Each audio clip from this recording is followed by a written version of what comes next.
Isang mapagpalang umaga po sa ating lahat. Ang lahat po ng anak ng Diyos ay sumigaw ng malakas na amen! Ngayong umaga, nawang ang ating pong mga isipan at mga puso ay ituon po natin sa pagpupuri, pagdakila at pagpapasalamat sa ating Panginoong Diyos. Sapagkat God deserves the best. Hindi po dapat yung konting attention lang. Kaya ngayon po, dapat focus tayo kay Lord. Okay? Yes. Hallelujah!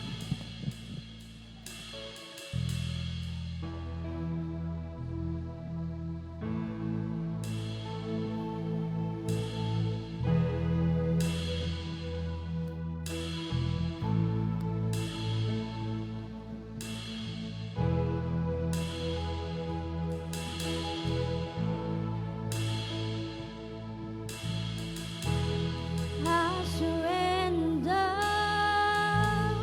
I will yield, and I will bow down, and I will live. I will seek you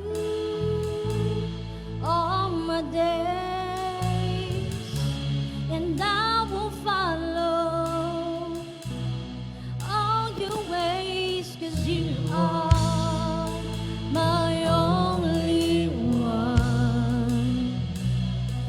'Cause you are my only one. I wanna live for you, be glorified forever. My life will declare that you alone are Lord, and everything of me, use it for your glory, that everyone will see, will hear, will know that you are Lord.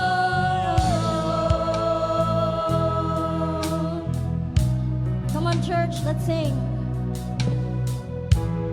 I will worship, I will praise, and I will lift up your holy name. I will give you all the glory, all the honor, and all the honor to your name.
mold us, use us, send us for your glory.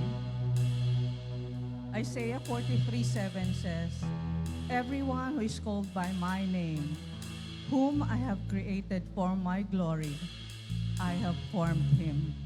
Yes, I have made him. Kabanal-banalang Ama, kayo na lumalang sa amin upang bigyan kayo ng parangal.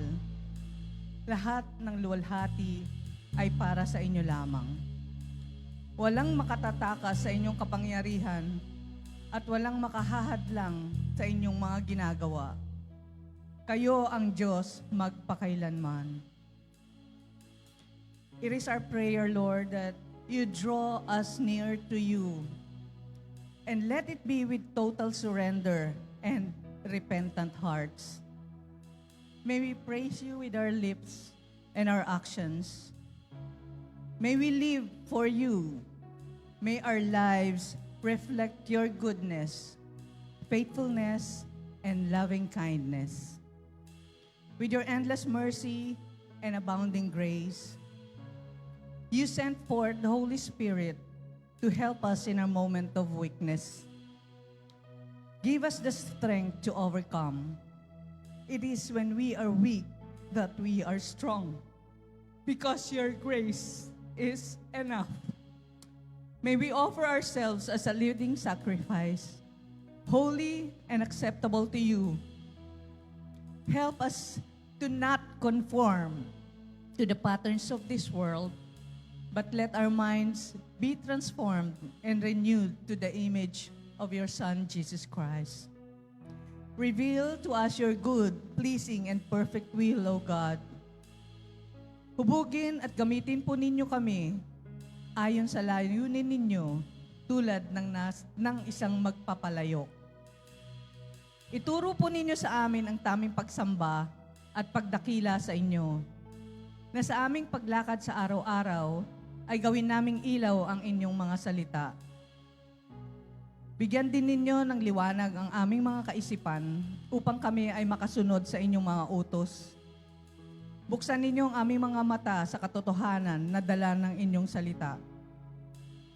Huwag nawa kaming lumakad na parang mga bulag na hindi alam ang paroroonan. Maging tunay nawa ang aming pagmamahalan. Kasuklaman namin ang masama at pakaibigin ang mabuti. Magmahalan kami bilang tunay na magkakapatid at pahalagahan ng iba ng higit na papahalagan nila sa amin. Sikapin namin na mamuhay ng marangal para sa ikaluluwalhati ng inyong pangalan, upang malaman at mahayag sa mga nakapaligid sa amin na kami ay inyo at kayo lamang ang Diyos at Panginoon ng lahat. Kung paano ang katawan ay binubuo ng maraming bahagi at pagkakaiba ng gawain ang bawat isa, gayunman, kahit na kami ay marami, nabubuo kami sa isang katawan ni Kristo at kaming lahat ay bahagi ng isa't isa. May our hearts be fertile grounds where the seed of faith grows and thrives. All glory and honor belongs to you alone. In Jesus' name we pray.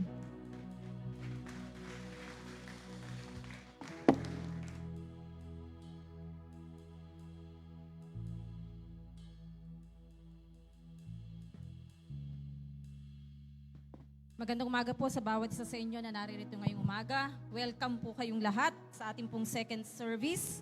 At pwede po ba tayong umikot saglit at welcome po natin ang bawat isa.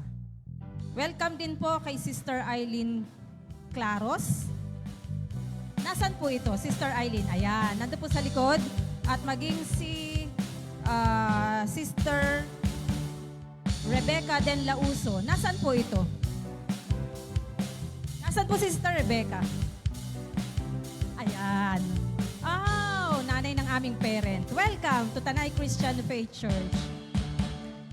At maging sa mga nasa online po, welcome din po kayong yung umaga sa ating second service.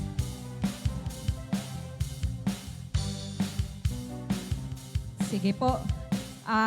Tayo po'y manatiling nakatayo at sama-sama po nating tutunghayan ang salita ng Diyos na ngayong umaga ay ating pong pag-aaralan. Mula po sa Aklat ng Awit, Kabanatang 139, Kabanatang 16 hanggang 19. Kung may mga Bible po kayong dala, hopefully ay may dala pong Bible, physical Bible. Kung wala naman po ay kahit yung sa cellphone. Pero alam niyo po ba, kapag quick sharing of experience, kapag ako'y nagbabasa ng salita ng Diyos, mas gusto ko na yung physical Bible kaysa yung online, yung sa cellphone kasi pag nakita ko yung messenger, nalilibang ako, nakalimutan ko, nagbabasa nga pala ako ng Bible. So, mas maigi po meron tayong physical Bible. Okay? So, mula po sa Aklat ng Awit, Kabanatang 139, talatang 16 hanggang 19. Nakita mo ang wala pang hugis na katawan ko. Lahat ng araw na iniukol sa akin ay natala sa iyong aklat bago pa nangyari ang alinman sa mga ito. Your eyes saw my unformed body. All the days ordained for me were written in your book before one of them came to be. Ang iyong mga kaisipan, O Diyos, ay napakahalaga sa akin. Kay lawak ng kabuuan ng mga ito. How precious to me are your thoughts, O God. How vast is the sum of them. Kung bibilangin ko ang mga ito, higit na marami ito kaysa mga buhangin. Kung ako'y magising, kasama mo pa rin ako. Were I to count them, they would outnumber the grains of sand. When I awake, I am still with you. Kung pupuksain mo ang mga masasama, O Diyos, layuan ninyo ako, kayong mga lalaking uhaw sa dugo. If only you would slay the wicked, O God, away from me, you bloodthirsty men. Heavenly Father, kami pong magkakapatid ngayong umaga ay sama-samang lumalapit sa iyo ng may mapagpasalamat na puso. Salamat, O Diyos, sa panibagong pagkakataon na ito, kung saan kami po ay nakarinig at magbubulay-bulay ng iyong mga salita. Dalangin namin sa pangalan ni Jesus, O Diyos, ihanda mo po ang aming mga puso at ang aming mga isipan. Alisin ang bawat pangamba, ang bawat pag-aalala at ang bawat takot upang hindi po ito maging hadlang na matanggap namin ang iyong mensahe. Help us, Lord, to listen not only with our ears, kundi sa pamamagitan po ng aming mga puso, Panginoon. We surrender this time to you, Lord. Holy Spirit, take control. At hayaan mo, Panginoon, na maging malinaw sa amin ang iyong mensahe sa pamamagitan po ng mga salitang aming tinunghayan kung papaano po ito ay naging maliwanag at naunawaan ni David. May everything we do today bring honor to your name. In Jesus' mighty name we pray. Amen. Maaari na po tayong maupo. Ngayon po ay patuloy po nating pinag-uusapan ang fundamental truths na pinaniniwalaan ng ating iglesia. It's very important, mga kapatid, na alam po natin yung mga katotohanan na pinaniniwalaan ng ating iglesia. Sapagkat katulad po ng sabi sa Aklat ng Juan, Kabanatang 8, talatang 32, the truth will set us free. At isa po sa mga pinaniniwalaan ng ating iglesia, nakasulat po sa ating bylaws and statement of faith, ay ang patungkol sa abortion. Sabi po sa item, ito po yung nasa item 11. Ang sabi po, abortion, ito po yung pinaniniwalaan ng ating church. Abortion is the murder of an unborn human being while still inside the mother's womb. The child's life is equally sacred as God has given. Ito po'y nakaangkla sa Aklat ng Mga Awit, Kabanatang 100, ito pong ating binasa, 139 verses 16 to 19. Sa Tagalog, ang abortion ay ang pagpatay sa isang hindi pa isinisilang na tao habang nasa loob pa ng sinapupunan ng ina. Ang buhay ng bata ay parehong sagrado tulad ng ibinigay ng Diyos. Tinignan ko po ang Philippine Statistics on Abortion. Ang abortion rate po natin sa Pilipinas, sa bawat 1,000 mga babae ay 36 po doon, aged 15 to 49 ay nagko-commit ng abortion. Number of abortions, approximately 973,000 as of 2022. At ito po'y tumaas ng 2023. Ito po'y naging 1.26 million. Ito po'y Pilipinas pa lamang ang pinag-uusapan natin. Ano-ano po yung mga pamamaraan ng abortion o yung pagpapalaglag, pagtatanggal ng bata sa sinapupunan ng kanyang nanay? Ayon po sa Philippine Statistics on Abortion, 22% of poor women, sabihin yung pong mga mahihirap na tao, na mga babae, ay gumagamit po ng massage, pilot, o kaya ay catheter. Samantalang 55% of non-poor, hindi sila kabilang sa mga mahihirap na mga babaeng na mga Pilipina, ay gumagamit po ng DC and MVA. Ano po yung DC at ano yung MVA? Yung pong DC ay dilatation and curettage. Paano po yun ginagawa? Yung cervix po ng babae o yung kanyang bahay bata ay papasukan ng instrumento at kakayurin yung uterine lining o yung pong bahay bata na tinatawag natin. Tatanggalin yung lahat ng tissue. Kasama na yung bata. Actually, di pa siya bata. Sa particular na oras na yan. Ayan po. At ano naman po yung MVA, yung manual vacuum aspiration. Ito naman po, ang procedure nito ay merong handheld na device. Suction. Hihigupin po.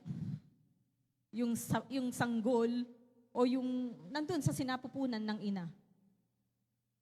Ito po ay hanggang typically used for first trimester procedure. Ibig sabihin ng trimester, yung pong unang 3 buwan, hanggang unang 3 buwan nung sanggol na may buhay, dun sa sinapupunan ng ina, huhugutin po yun, sisip-sipin. Yun po ay ginagamit ng mga mayayaman. 55% of non-poor women ay gumagamit po nitong DC at saka MVA. Samantalang 22%, according to Philippine Statistics on Abortion, ay catheter o kaya naman ay hilot. Ano po yung mga rason? Bakit nagkakaroon? Bakit isinasagawa ang abortion? Ito po'y Pilipinas. 76% not ready. Hindi handa. Emotionally, financially, edad, masyadong may edad na, matanda na, unstable relationship, unsupportive partner. Samantalang 52% na mga babae nagkukumit ng abortion ay nakafocus masyado ng maraming anak. So, kailangan magkaroon sila ng focus doon sa kanilang maraming mga anak. And another 31%, yung pong 31% ay health-related. So, yan po'y lagpas sa 100%. Kasi merong iba na hindi ready at kinakailangan mag-focus sa ibang anak. So, nagdodoble po ng sagot. Ngayon po umaga, mga kapatid, bagamat hindi po direktamenteng binabanggit ang salitang abortion sa mga salitang ating binasa, ay tingnan po natin at unawain anong sinasabi ng salita ng Diyos patungkol dito. Tingnan po natin kung gaano kalalim ang involvement ng Diyos sa buhay ng bawat tao.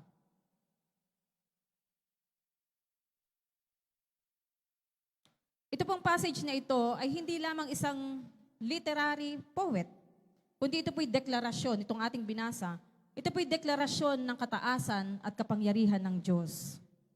Nagpapaalala ito na hindi po tayo aksidente o hindi tayo bunga ng random chances o yung tinatawag natin na probability. Tayo po ay purposefully known and intimately crafted by the hands of God. In fact, kung babalikan po natin ang creation sa Genesis, sabi ng Diyos, let there be light. Let the land produce vegetation. Let the water teem with living creatures. Bukod tangi lamang tayo sa nilikha ng Diyos na binuo sa pamamagitan ng kanyang mga kamay. At pagkatapos, pinormahan niya tayo, kumuha ng alabok mula sa alabok, humugis siya, pumorma siya ng isang tao, at ito po'y kanyang hiningahan ng kanyang espiritu. So tayo lang ang bukod tanging nilalang ng Diyos na hindi nilalang sa pamamagitan ng salita. By the way, parang nakita ko si Sir. Sir, welcome. Kasamahan ko po sa DepEd. So tayo lamang po ang bukod tanging nilikha ng Diyos na hindi nalikha sa pamamagitan ng salita. Tayo ay pinormahan ng Diyos sa pamamagitan ng kanyang kamay. May layunin ang Diyos. And we are intimately crafted by the hands of God. Sabi po sa verse 16 ni David, nakita mo ang wala pang hugis na katawan ko. You saw my unformed body. Yun pong unformed body na ginamit dito ni David ay Hebrew word na golem, na ang ibig pong sabihin ay embryo. Ang embryo, ito po yung pinakamaagang yugto sa buhay ng isang tao.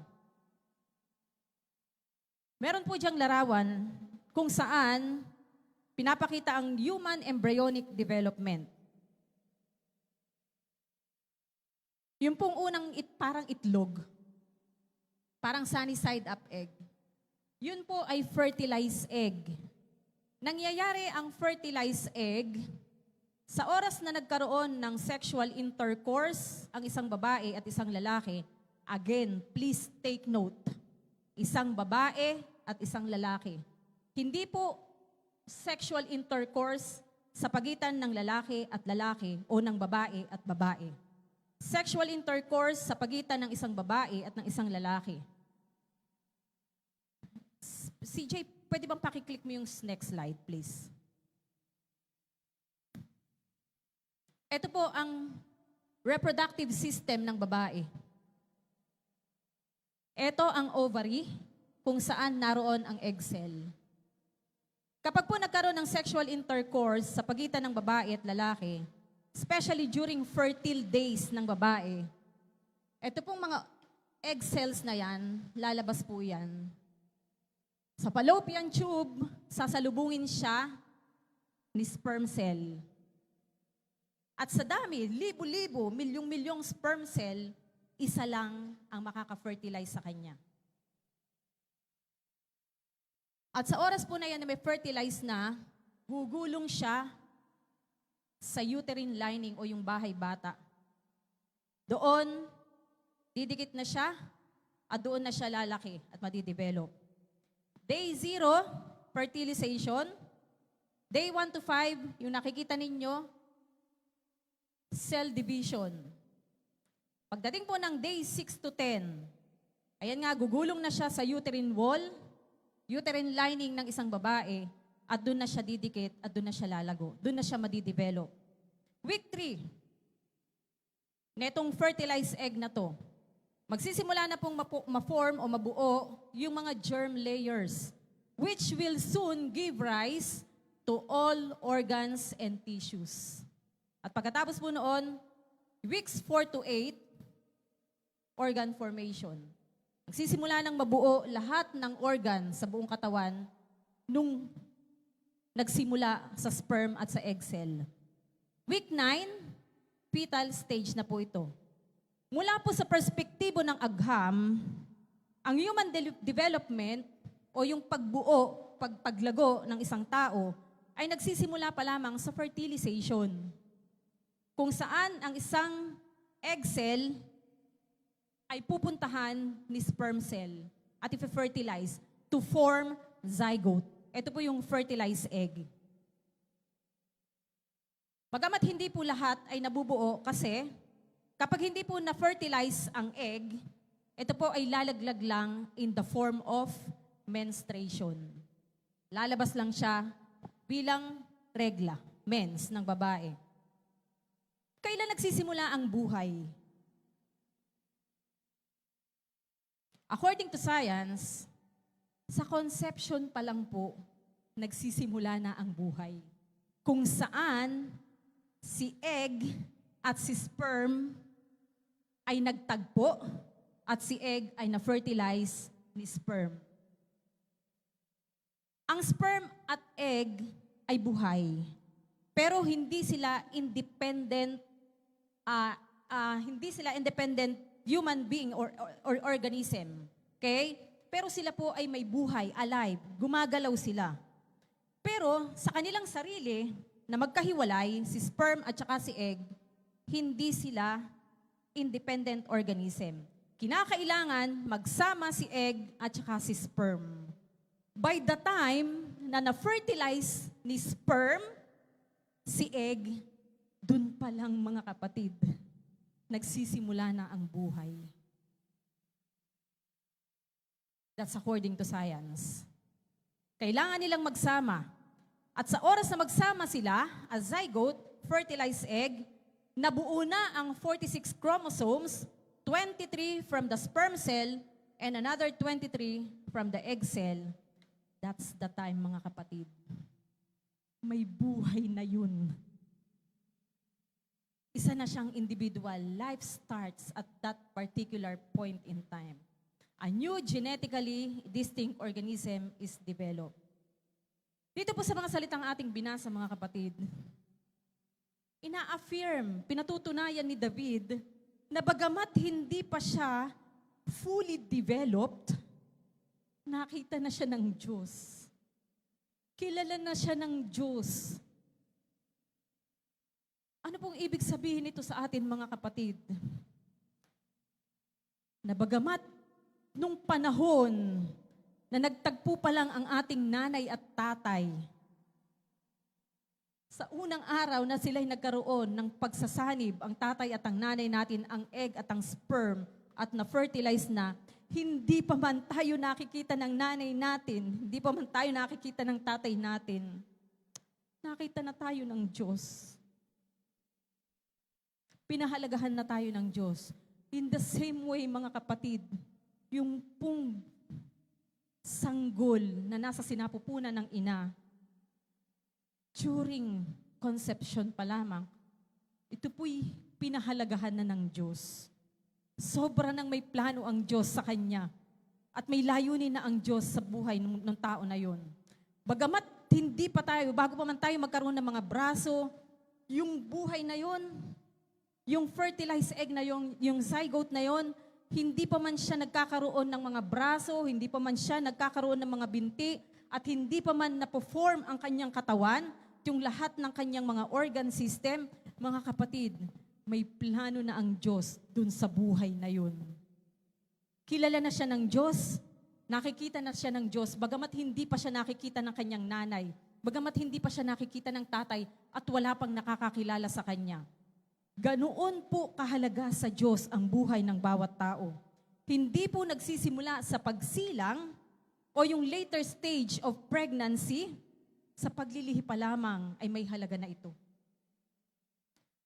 Hindi po aksidente. Hindi tayo aksidente, hindi tayo bunga ng random chances. Ang bawat isang bata na hindi pa man naisisilang at hindi pa man nakikita ng kanyang nanay, ng kanyang tatay, yun po'y bahagi na ng plano ng Diyos. May magandang plano na ang Diyos dun sa taong yun. Ang isang eskultor, habang siya'y nakatingin sa isang bloke ng kahoy o ng yelo, meron na din ngayon ay sculpture, ay pagkita pa lang niya, habang nakatingin pa lang siya dun sa isang bloke ng kahoy na yun, buo na sa isip niya kung ano ang kanya magiging produkto. Mga kapatid, ganun din po ang Diyos. Kitang-kita niya na tayo, hindi pa man tayo nakikita ng nanay natin, hindi pa man buo yung ating katawan. Katulad po nung ipinakikita kanina dun sa human embryonic development, ay nakita na tayo ng Diyos at pinahahalagahan na tayo ng Diyos. At may plano na ang Diyos dun sa buhay na yon. Kaya ang sabi ni Haring David sa pangalawang bahagi ng 16, lahat ng araw na iniukol sa akin ay natala sa iyong aklat bago pa nangyari ang alinman sa mga ito. All the days ordained for me were written in your book before one of them came to be. Hindi isang faith o hindi kapalaran lamang na tayo nandito. Madalas po naririnig natin kapag ang isang tao ay dumadaan sa iba't ibang problema, ay kapalaran ko na yata talaga ito. Nagkasunod-sunod na problema, may mga sakuna na pinagdaanan, kapalaran ko na yata talaga ito. Mga kapatid, hindi po totoo yun. Na para bang ang thinking niya, hindi man lang pinag-iisipan ng Diyos ang buhay natin. Mga kapatid, mismong si Haring David, nakita niya. Ang sabi niya, lahat ng araw na itinalaga mo sa akin, nakasulat na sa iyong libro bago pa man maganap ang lahat ng iyon. Ano pong sinasabi sa atin? Hindi aksidente, hindi nagkataon na tayo ay nandito lamang, mga kapatid. Lahat ng pinagdaanan natin nung nakaraan, yung ating kasalukuyan at yung ating kinabukasan, yung pong lahat ng iyon ay hayag na sa Diyos. Na para bang isang author ng isang nobela, maaaring hindi pa alam ng mga mambabasa o ng mga tauhan ang susunod na kabanata, pero sa Diyos, kita na niya, dun sa author, kita na niya ang susunod na kabanata hanggang sa ending ng nobela na yun. Mga kapatid, ganun din ang Diyos sa atin. Alam na ng Diyos ang lahat ng pagdadaanan natin. Kita na niya maging ang ating ending. Pati yung struggle natin, yung ating mga wins, at yung ating mga waiting moments, lahat ng yun ay alam na ng Diyos. Siya ang may akda ng ating buhay at siya din ang nakakaalam ng bawat detalye nito at ano ang ating magiging ending. Verses 17 to 18, ito pinagpapakita ng pagkalinga ng Diyos ay constant at hindi nagbabago at hindi kayang sukatin. Ang iyong mga kaisipan, O Diyos, ay napakahalaga sa akin, kay lawak ng kabuuan ng mga ito. How precious to me are your thoughts, O God, how vast is the sum of them. Kung bibilangin ko ang mga ito, higit na marami ito kaysa mga buhangin. Kung ako'y magising, kasama mo pa rin ako. Thoughts na binabanggit dito ay maaaring tumutukoy sa mga layunin, sa plano, sa intensyon ng Diyos, sa buhay ni David. At yun po'y nakita ni David. Napakalawak. Hindi mabilang. Kinumpara nga niya sa buhangin, sa dalampasigan, na para bang kung ikaw ngayon sa panahon, ganun din po siya sa atin, mga kapatid. Na para bang kung ikaw ay nakatayo ngayon sa dagat at sumandok ka, dumakot ka ng isang dakot na buhangin at sinimulan mong bilangin yung buhangin na nasa palad kamay mo, very impossible na mabilang mo yun. Ganon din ang kaisipan ng Diyos sa bawat isa sa atin. Hindi po natin kayang sukatin. Imposible. Sobrang lawak ng kalinga at ng pagmamahal ng Diyos kay David. In the same way, sobrang lawak at hindi rin mabilang, hindi masukat ang kalinga at pagmamahal ng Diyos sa bawat isa sa atin. Ano po ibig sabihin itong salitang ito? Una, iniisip tayo ng Diyos sa mga oras na to. Awit 139, akyat tayo ng konti, verses 2 to 6. Ang lahat ng gawain ko sa iyo ay hindi lingid. Kung ikaw ay malayo, batid mo ang aking isip. Ako'y iyong nakikita, gumagawa o hindi man. Ang lahat ng gawain ko'y pawang iyong nalalaman. Di pa ako umiimik, yaong aking sasabihi, alam mo nang lahat iyon, lahat ay di malilihim. Ika'y laging kapiling ko, katabi ko oras-oras, ang likas mong kalakasan ang sa akin nag-iingat. Nagtataka ang sarilit, alam mo ang aking buhay, di ko kayang unawain iyong karunungan. Hindi tayo nawawaglit sa isip ng Diyos. Ano pa man ang sitwasyon natin. At ang Diyos ay hindi po nalilito. Kung minsan, sasabihin ng ibang tao, ako yata'y nakalimutan na ng Diyos. Yun po isang malaking kasinungalingan, mga kapatid. At kahit kailan hindi nalilito ang Diyos sa bawat isa sa atin. Base po sa World Population Clock, as of December 2025, 8.23 billion population meron tayo ngayon. Ang India ang pinakataas, 1.46 billion population. Ang China, 1.42 billion. Pangatlo po ang US. With a total population of 347 million. Tuwing pasukan, syempre bago estudyante, hindi po ako masyadong magaling mag-identify ng bata, makakilala. So ang gagawin ko po, ang subject ko, kung ito yung mga estudyante ko, dyan ka uupo ha, ikaw dyan. Huwag magpapalitan ng upuan. Tulungan niyo ako na madali ko kayong makilala. Kasi pag nagpalitan ng upuan, malilito ko. Yun po, 35 to 40 lang. Ang class size po namin ay 35 to 40 students. Kapag nagpalit-palitan ng upuan, nalilito na ako. Mga kapatid, ang ating pong mundong ginagalawan ayon sa World Population Clock as of December 2025 ay merong 8.23 billion population. Hindi nalilito ang Diyos, mga kapatid. Alam ng Diyos ang bawat pangangailangan natin. Kilala tayo ng Diyos individually. Alam nga ng Diyos ang bilang ng ating buhok. At dahil ang Diyos at yung pong lahat ng ating pagdadaanan sa buhay, lahat iyon ay nakasulat na. Itinilagahan na ng Diyos yun. Nakatalaga, nakita na ng Diyos yun. Walang kalituhan sa Diyos.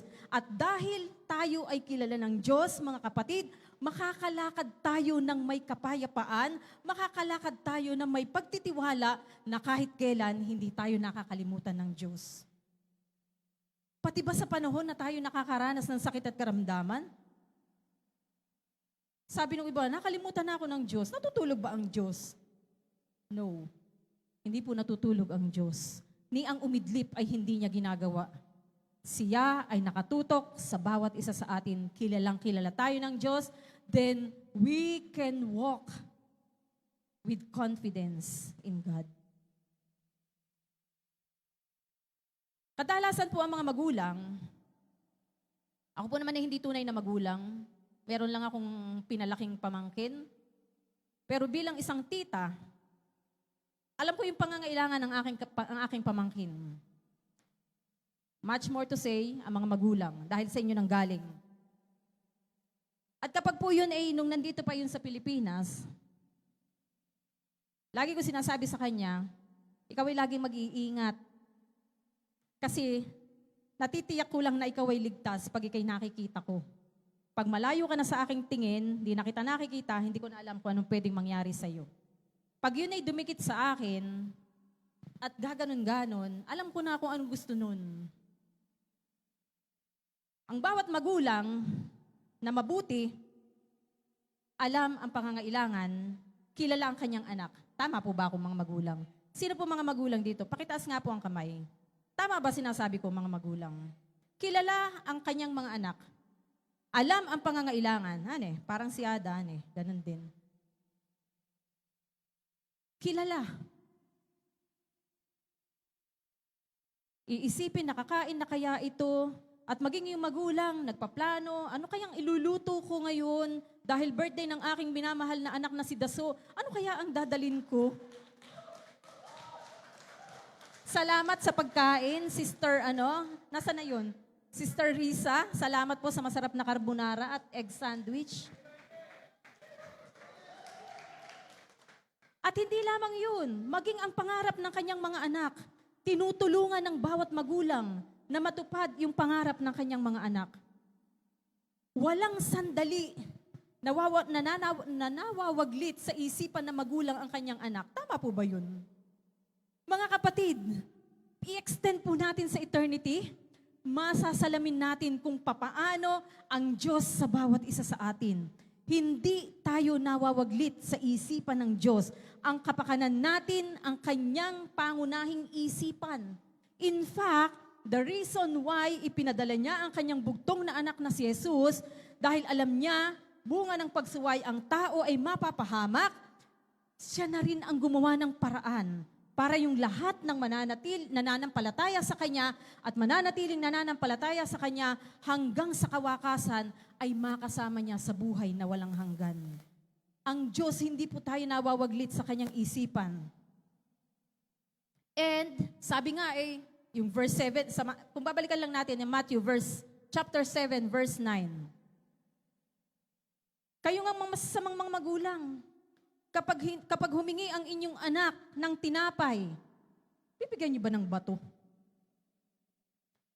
Kapag humingi ang anak ng inyong isda, bibigyan niyo po ba ng ahas? Hindi.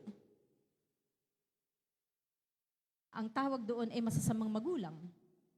Mga kapatid, meron tayong mabuting Ama na nasa langit. Yung pinakamainam sa bawat isa sa atin ang kanyang laging pangunahin sa kanyang isipan. And verse 19, dito po ay pinagtatanggol ng Diyos ang buhay at laban siya sa masasama.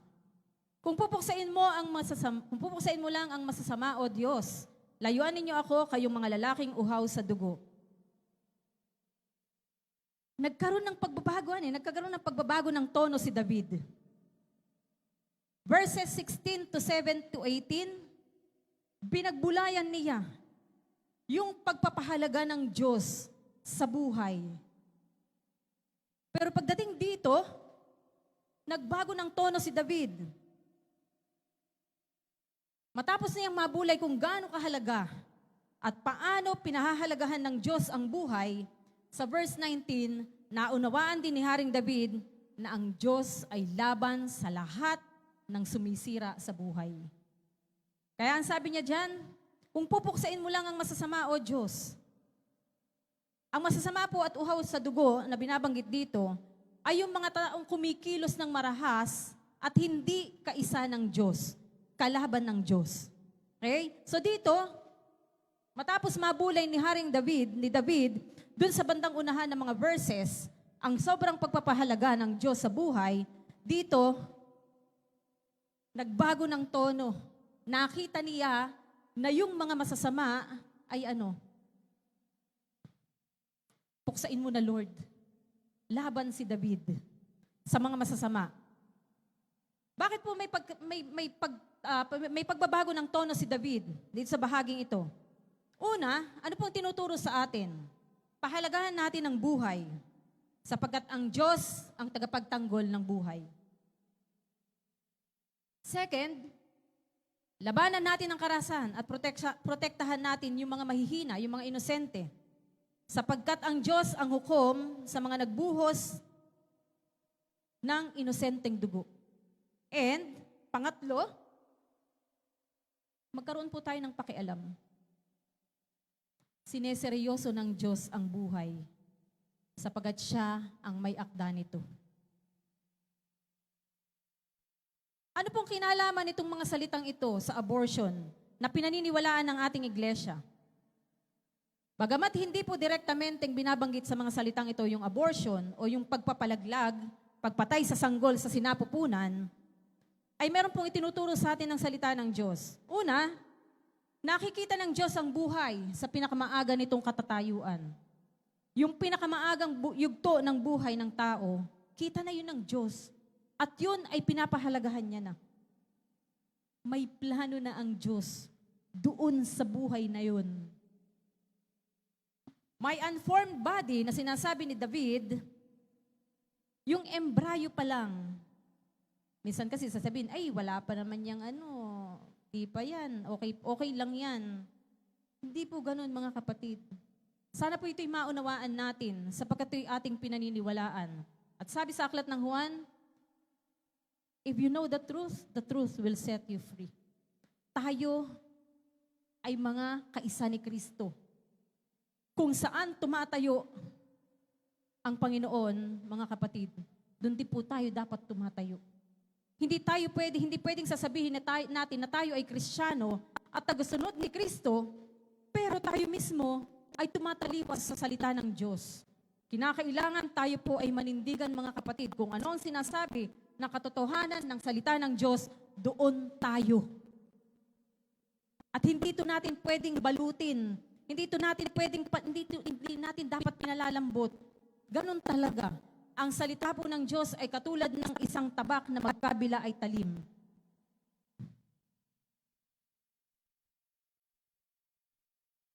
Second, ang Diyos ang nagpaplano ng buhay sa bawat nilalang.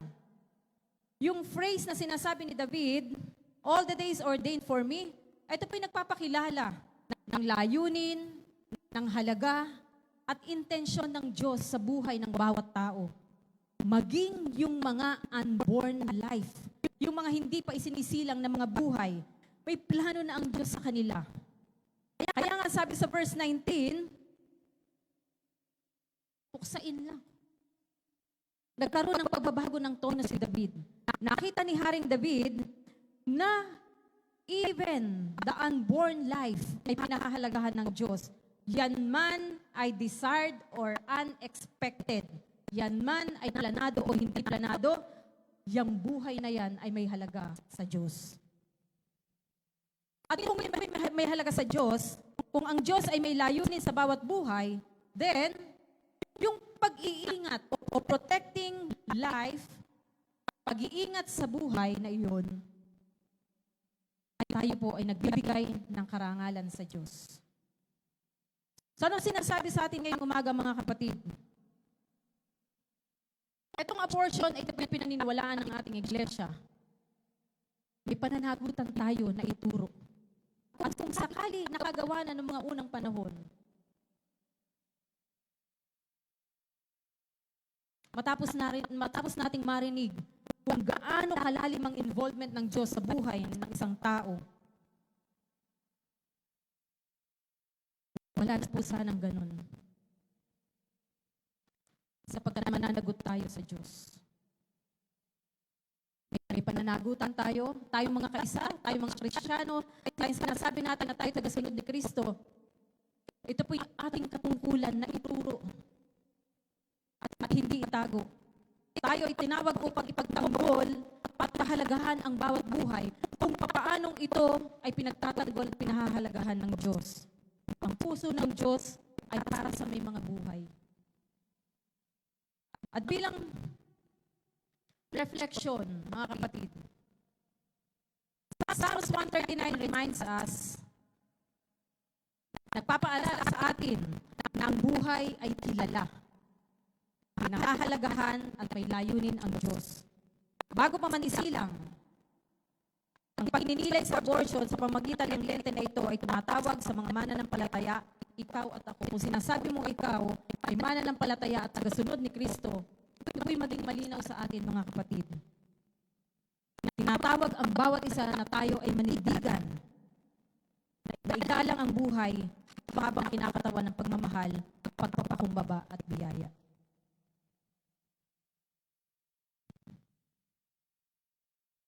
Huwag na po tayong sumama sa kanila. God fully knows us. Maging yung mga buhay na yun, na hindi pa man isinisilang, kilalang kilala na yun ng Diyos.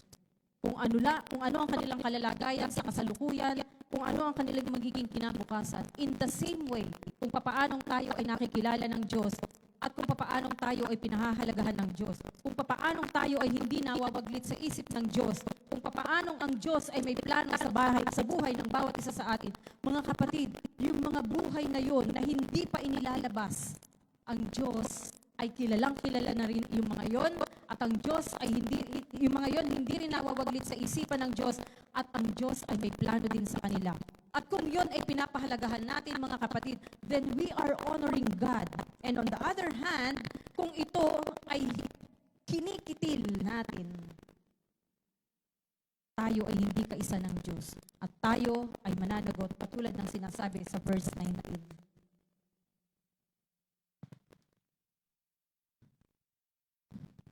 Sa mata ng Diyos, kitang-kita niya na ang ating istorya. Kung paano kita na rin ng Diyos yung istorya, yung buhay, yung kabuuan ng tao na yun. Mga kapatid, bawat isa sa atin kasama na yung mga buhay na hindi pa inilalabas ng kanilang mga magulang. Kita na ng Diyos ang istorya nun. Hindi po tayo aksidente. Pinag-isipan ng Diyos ang bawat detalye nun. Kung paanong tayo ngayon na naririto, buhay, malakas, gumagalaw, pinag-isipan din ng Diyos. We are intimately crafted by His hands. And we are God's masterpiece. Bawat araw na meron tayo, ito po'y alam na ng Diyos, Ganon din naman, mga kapatid, yung mga buhay na yon na hindi pa sinisilang, yun ay nakatakda na. Alam na ng Diyos ang buhay na kanilang pagdadaanan. At ang kanyang presensya sa atin ang hindi nawawaglit, ganon din po sa kanila. Yung kanyang pagmamahal na hindi nawawaglit sa atin, ganon din sa mga buhay na yon, mga kapatid. At ang panawagan sa bawat isa sa atin, manindigan tayo sa katotohanan. At ang Diyos ang nakakaalam ng ating buong storya. And kung i-extend po natin, dahil sabi nga ni Haring David, all the days ordained for me are written in your book. Gusto ko lang i-extend ng bahagya, mga kapatid. Maging ang kinabukasan natin, kita na ng Diyos. Ang ending natin, kita na ng Diyos. And what we have today is our living hope na tayo ay makapagtagumpay sa buhay na ito. Kaya nga po laging available ang Holy Spirit para hingan natin ng tulong, maging 100% dependent tayo sa Holy Spirit that we may be able to overcome this world. Tayo pong lahat ay tumayo.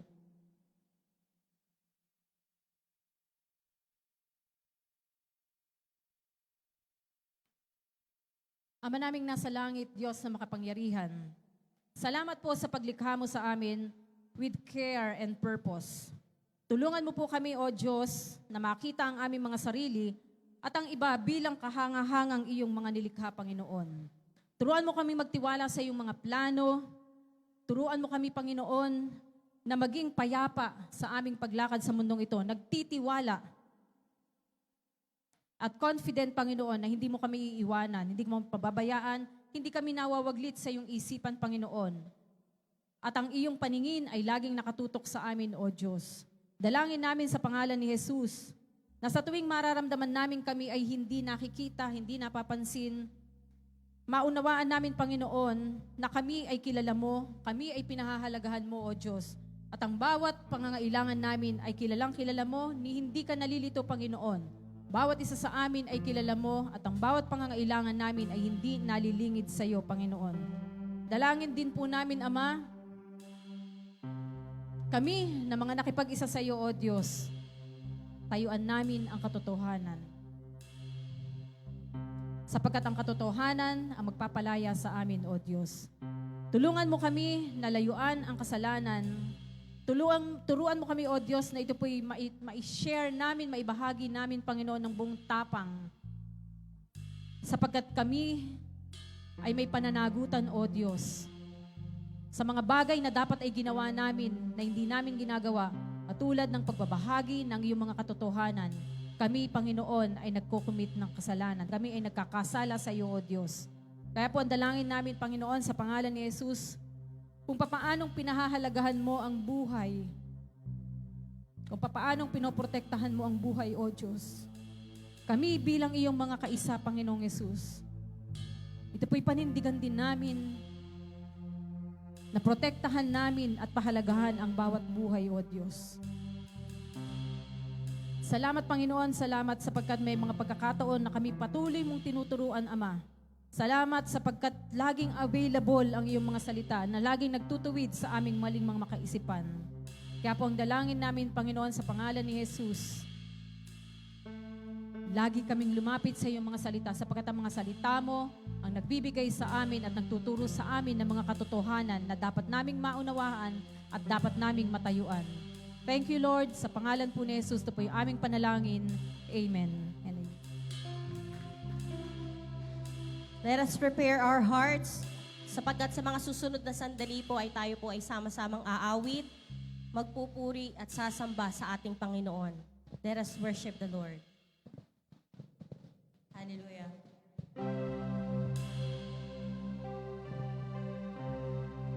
want to worship you, Lord, this morning. This is the desire of our hearts, Lord. Hallelujah.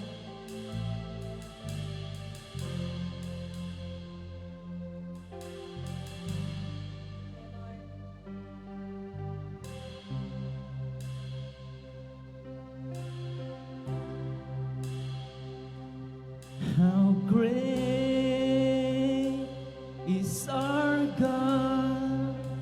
Sing with me, how great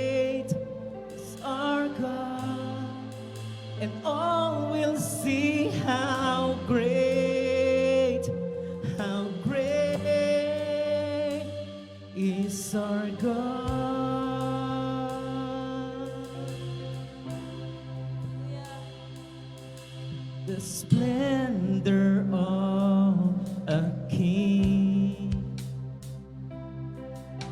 clothed in majesty.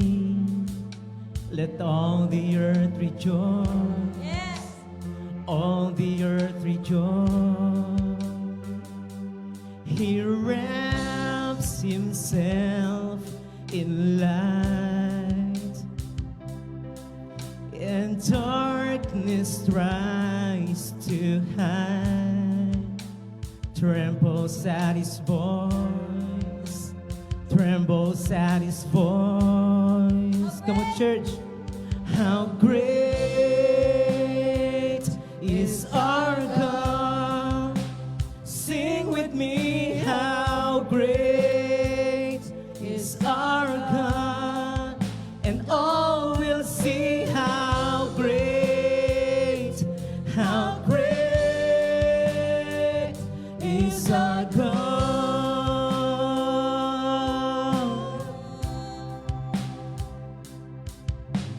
Age to age he stands, and time is in his hands. Beginning and the end, beginning and the end. The Godhead, three in one.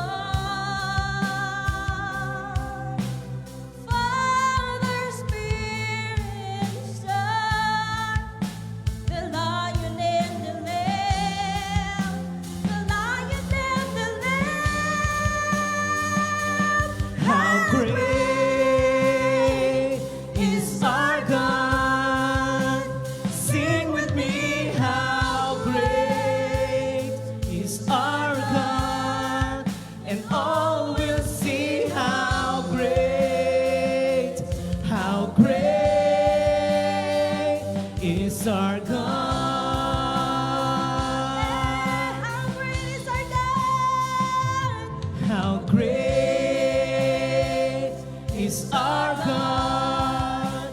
Sing with me, how great is our God. And all will see how great is our He is God. the name above all names.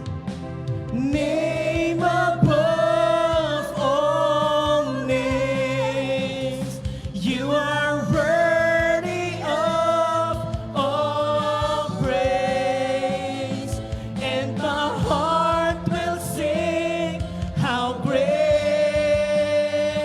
is our God. Come on, church, name above.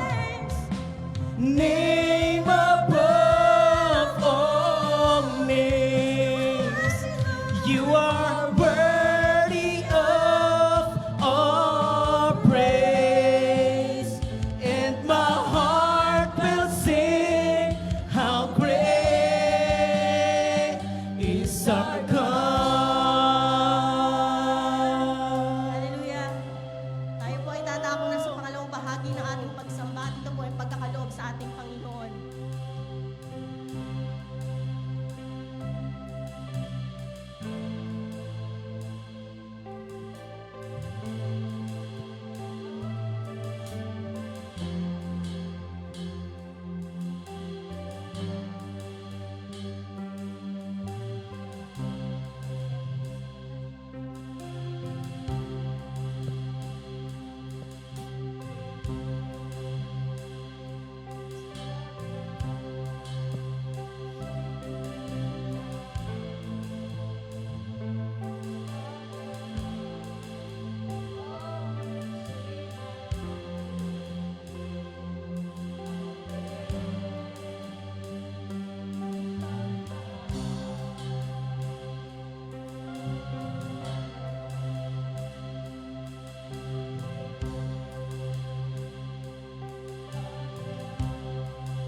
This morning, church, we want to encourage you to sing with us.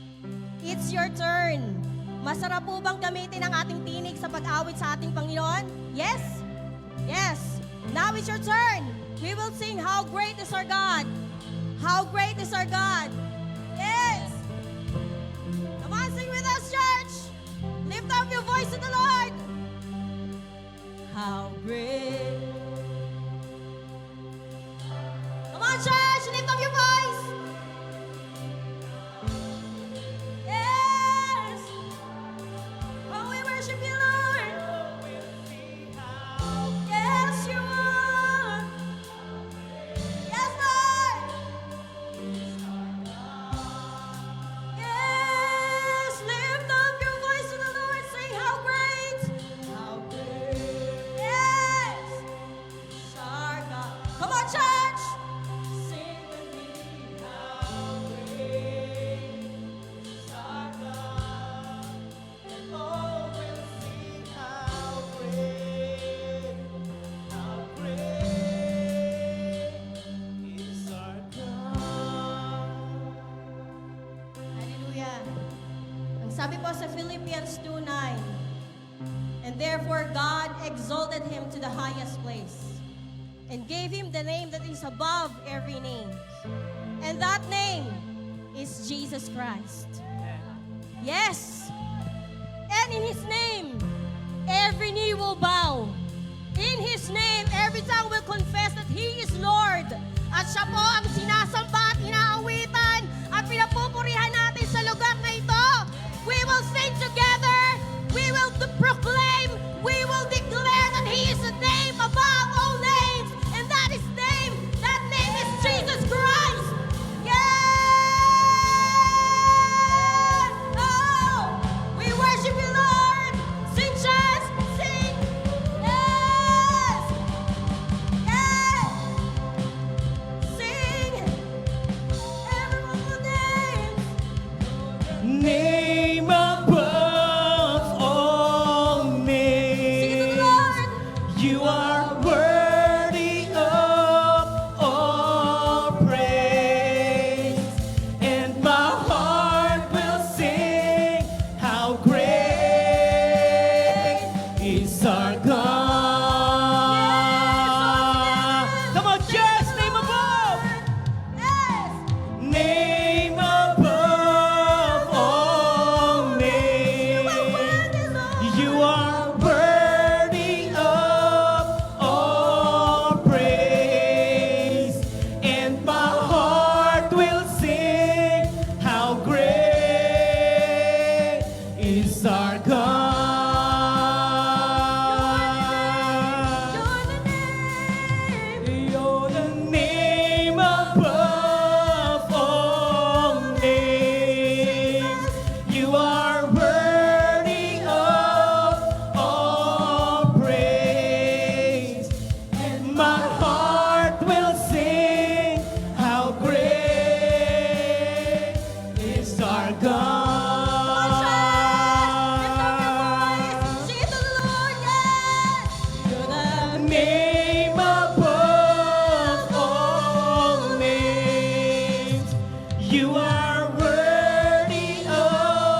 pagdakila sa buhay namin, Panginoon. Ang aming isip, hindi kayang abutin ang iyong kadakilaan, Panginoon. Kaya ngayong umaga, you deserve all the glory. You deserve all the praises and worship. Hallelujah! We worship you, Lord. Yes! Sa'yo ang aming tinig. Sa'yo ang aming lakas. Sa'yo ang aming awit, Panginoon. Hallelujah! Oh, thank you, Lord. We worship you, Lord. Yes.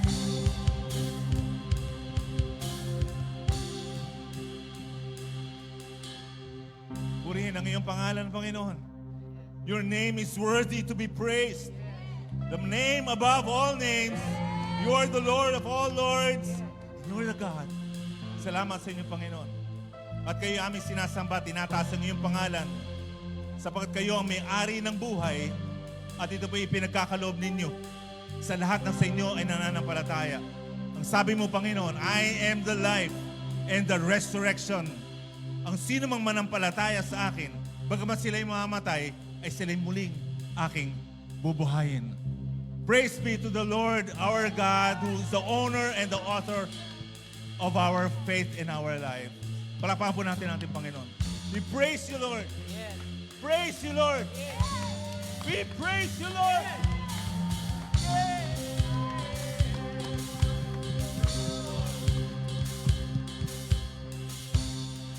Oh, hallelujah. At ito po, sinabi po ng Apostol Pablo tungkol po sa communion. Meron po kayong tinapay, ate po itaas. Sino po ang wala? Para po mabigyan lang. Sige po, bibigyan po natin. Thank you, Lord.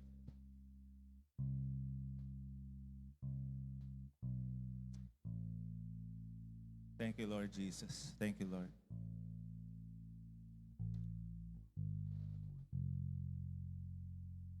Sabi po ng Apostle Pablo, 1 Corinthians chapter 11, verse 23. Tingnan muna po natin sa, sige po sa 23 na. Sabi ni Apostle Pablo, ito ang katuruan tinanggap ko sa Panginoon at ibinibigay ko naman sa inyo.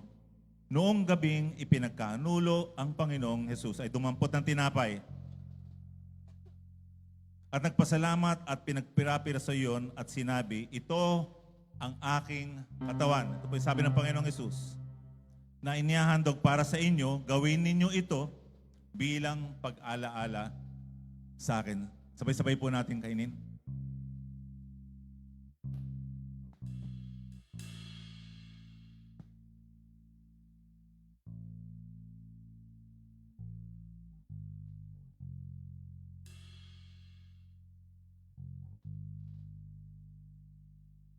At matapos pong maghapunan, dumampot din siya ng kopa at sinabi, ang kopang ito ay bagong tipan ng Diyos na pinagtibay ng aking dugo.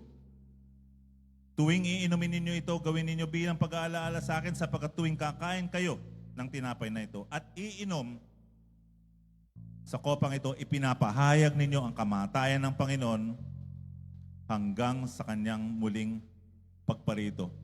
At ipong sabay-sabay inumin.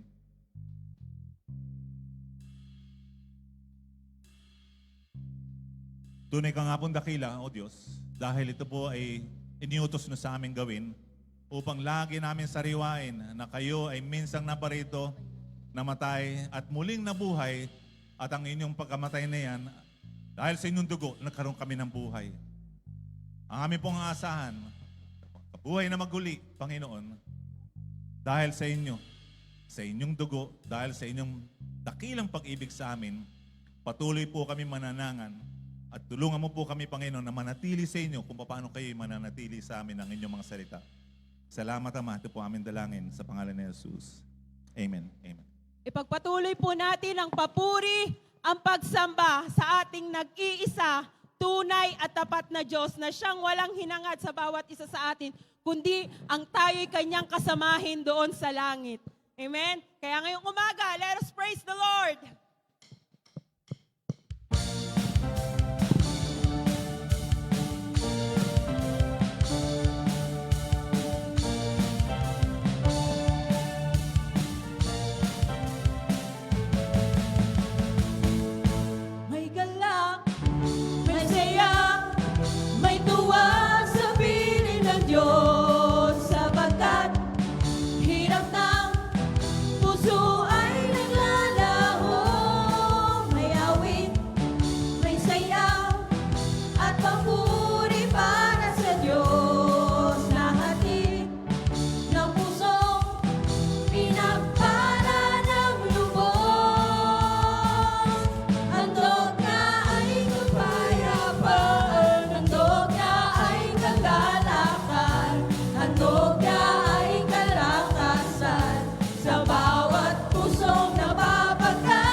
Kanya. Handog! Handog niya ay kapayapaan, handog niya ay kagalakan, handog niya ay kalakasan sa bawat pusong napapagat. Kaya't ang awit ng papuri, awit ng pasasalamat, at ang awit ng pagsamba ay para lang sa Kanya, ay para lang sa Kanya, ay para lang sa Kanya. Yeah! Woo! Oh, we praise you, Lord. Hallelujah.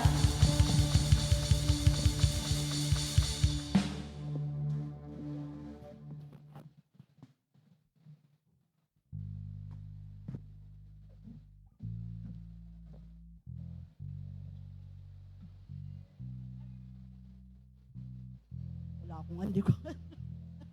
O sige, purihin po ang Panginoon. Palapakan natin ang ating Diyos na buhay at makapangyarihan.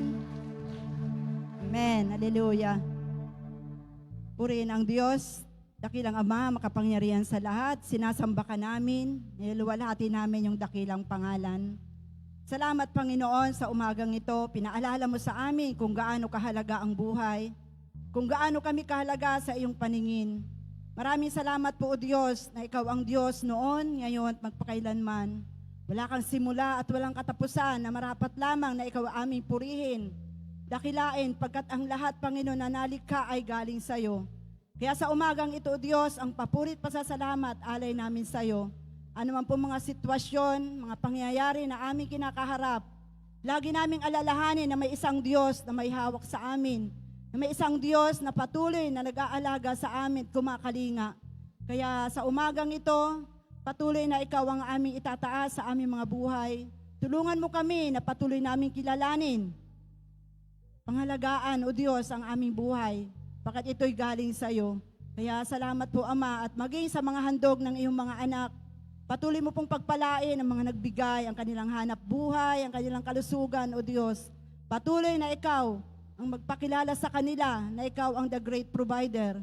Ikaw ang dakilang manggagamot kung kami nagkakasakit. Kaya salamat na nakilala ka namin, Panginoon. Salamat po, O Diyos, at pansamantala namin paghiwa-hiwalay. Paglabas namin ng bahay-sambahan na ito, ang pagpapala at kapayapaan, kaligtasan at patuloy naming idadalangin sa iyo. Patuloy na angkinin namin na kayo may iyong sasamahan. Salamat, maraming salamat po, O Diyos, itong aming dalangin sa mga pangyariang pangalan ni Jesus. Amen.